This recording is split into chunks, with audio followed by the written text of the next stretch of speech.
this started around 9 last night, and it hasn't really stopped since. It's about 1:30 now, and we've had rounds of hail and bursts of really high wind.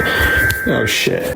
Confirmed tornado in central McPherson County. The National Weather Service in Wichita has issued a tornado warning for McPherson County in central Kansas, western Marion County in central Kansas, until 2:05 a.m.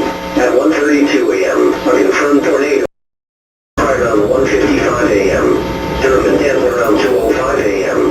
To repeat, the tornado is on the ground. Take cover now. Avoid windows. If in a mobile home, a vehicle or a